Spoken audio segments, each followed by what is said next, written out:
Ansin pun dengan cepat mengunci pintu ruangan itu. Duming menggedor-gedor pintu tersebut seperti orang kemasukan setan. Tak kehabisan akal Duming pun mematikan lampu untuk membuat Ansin merasa takut. Dan benar saja ia trauma pada kegelapan dan teringat pada saat ibunya lompat dari jendela dalam keadaan gelap seperti itu.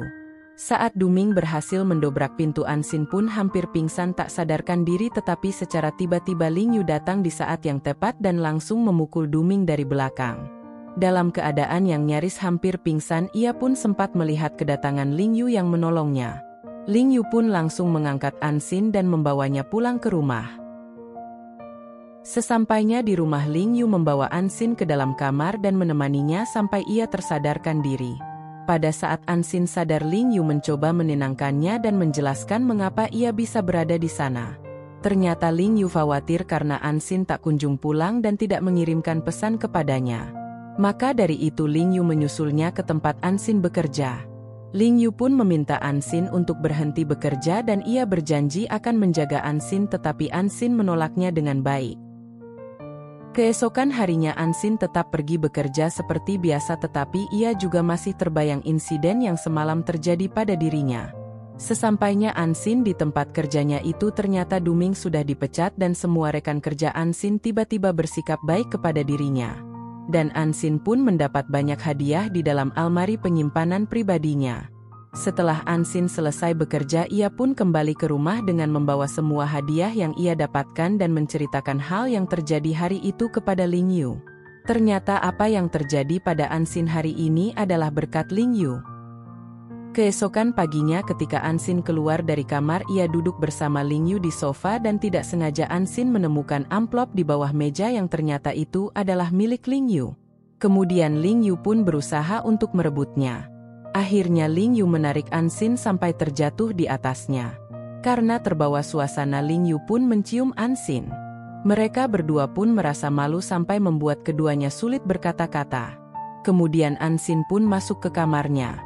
Saat di kamar, ia membayangkan kembali kejadian yang barusan terjadi dan membayangkan jika pangeran di komiknya adalah Ling Yu. Kemudian Ansin pun pergi keluar rumah dan ia menelpon Yuyu lalu mengatakan kepada Yuyu bahwa sekarang ia sudah mulai sedikit menyukai Xiaoba alias Ling Yu.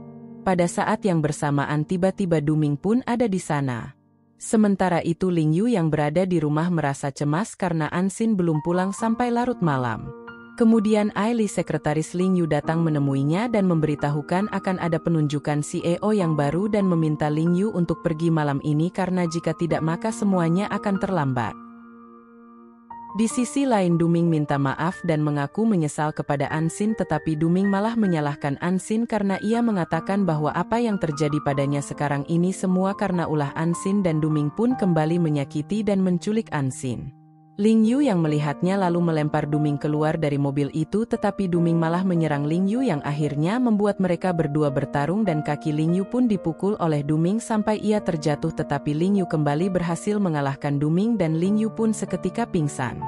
Ansin langsung menghampiri Ling Yu dan di saat yang bersamaan Aili sampai di tempat kejadian lalu membawa Ling Yu masuk ke mobil. Di mobil Aili memberitahukan kepada Ansin bahwa mereka berdua bukanlah pasangan. Sesampainya di halaman rumah, Ansin menanyakan bagaimana bisa kaki Ling Yu secara tiba-tiba menjadi kuat dan Ling Yu pun menjawab bahwa ia bisa berdiri karena nalurinya untuk menolong ketika Ansin berteriak.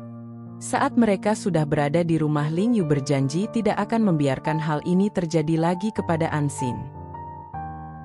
Pada scene yang berbeda, Sin Er tidak mendapat dukungan dari ayahnya untuk mendekati putra keluarga Ling. Pada saat yang bersamaan Aili menginfokan kepada Ling Yu bahwa Ling Feng mulai bergerak untuk menentukan pemegang saham.